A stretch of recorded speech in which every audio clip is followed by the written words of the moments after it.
Today, we kick some ass inside a hallway.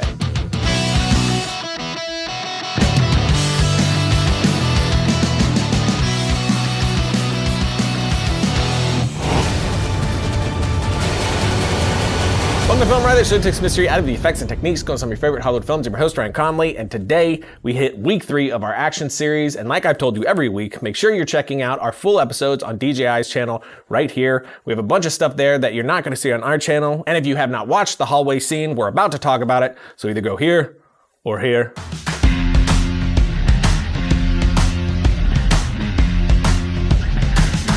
Out of all 5 of the action scenes we shot, this one has my favorite fight in all of them. I've wanted to shoot a fight this way for a long time, where the camera moves fluidly within the fight inside of a tight area so it all feels claustrophobic and connected. But I've never had the tools that would help make it work the way I wanted. And again, like I said in the Foot Chase episode, we did do this project in partnership with DJI, and they gave us a budget to help us make the scenes and to make videos for their channel. But I'm not getting paid or even asked to talk about their products or them on our channel or any Film Right episode.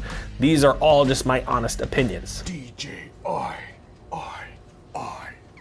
So with that said, the Osmo is an out-of-control dream come true for shooting action, in my opinion. Some advancements are needed with the low light and image quality, but even starting out with this first iteration, both of those things are shockingly solid for a camera system like this. But to shoot this moment of action, I didn't storyboard or even shot list anything. I just watched the choreography a few times, feeling out the pace and the area it filled up. Then I grabbed the Osmo and walked through it with them a few more times, going slow so I could really get an idea of the movement. So then when we shot, it became a dance between me and my cast, moving around the scene with the Osmo to put the audience inside the fight. And a great example of this came from a moment that was actually an idea from my stunt coordinator, Trevor Addy, and that's this shot right here.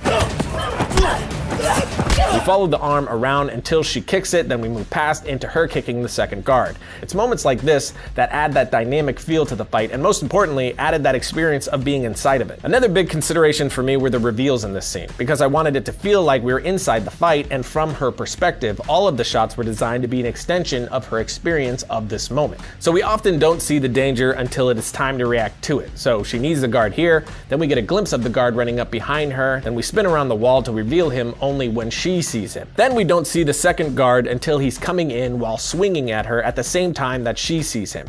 Then after this moment, the way we reveal the guard that got kneed coming back in is through sound. We hear him yelling at her as he comes in with the swing, since that's what calls her attention toward him too. Then one of the best examples here is when we move back with her as she gets hit again, then we reveal one of the guards coming in with another attack. But again, we only see him when she does. So the entire fight, my idea was to not put you at an advantage over her, seeing things before they happen. Instead, we're getting attacked in the same way that she is, trying to push the idea of being in it with her. And action.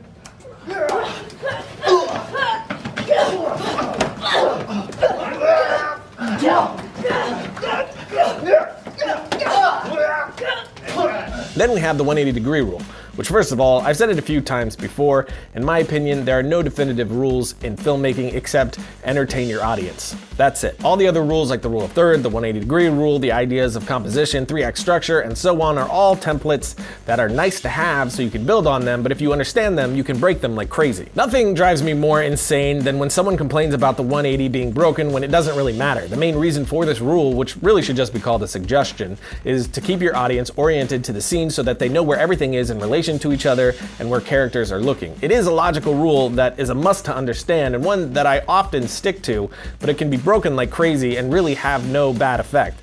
The latest Captain America movie is a good example of that. A bunch of the fight scenes completely ignore the 180, and it totally works.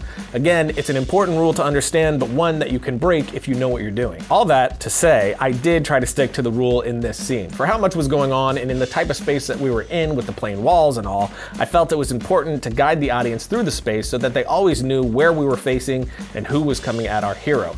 To do this, I would keep creating my lines over, like moving to this side of the room before going over his shoulder, then back to the other side of the room before going into this moment, then moving around our guard to create this new line for that final fight moment. But it was a collection of all those things that helped me get the end result I was hoping for, and one that hopefully gave you, the audience, the experience that I intended.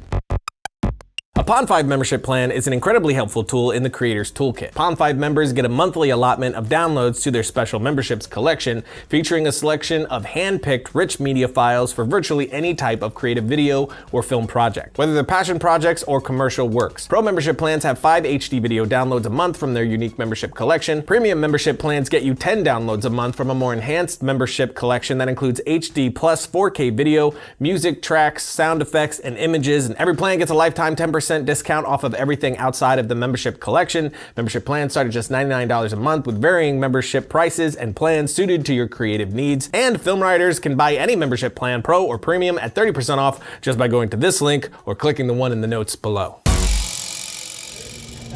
Action!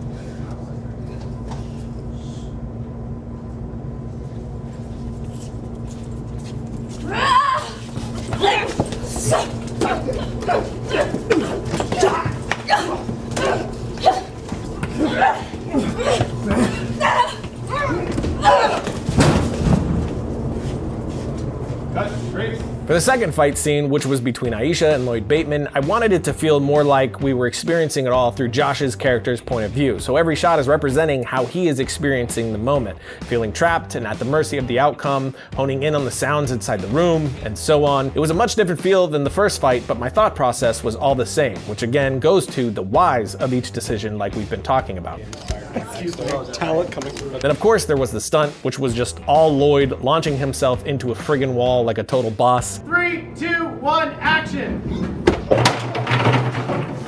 And finally, we have our helicopter shot, which we were able to get thanks to the completely awesome Brad Friesen. He is a helicopter pilot in Vancouver that does amazing things. You can see some of his craziness on his YouTube channel right here. He should have all his subscribers on the internet with the type of stuff that he's been putting up. In this scene, there really weren't any visual effects at all. The only visible effect that we had was one leg extension right here, and that's it. We did the rest all in camera, like the alarm light going off, which of course was just a practical effect, which my DP Josh Nepper set up by having a light with a red gel on it and then someone on a dimmer. That's it. We didn't have enough dimmers either, so Josh and his team would have to move it around depending on where I was shooting. And the last thing that we used that's worth mentioning is atmospheric aerosol, which is just haze in a can. We use that a lot in combination with an actual hazer to get that thick atmosphere look in the scene. It gives us a more full look and helps bring up the shadows as well, which definitely helps when shooting on a camera like the X5. We actually did an episode on that right here if you want to know more. But that's it for today. Again, make sure you check out the DJI episode for this scene. We cover a lot of things that we're not covering on our channel. And as always, check the notes below to see the credits for the scene. There were a lot of incredible people who helped make this scene happen. So definitely check that out. And I'll see you guys next week when we action some more.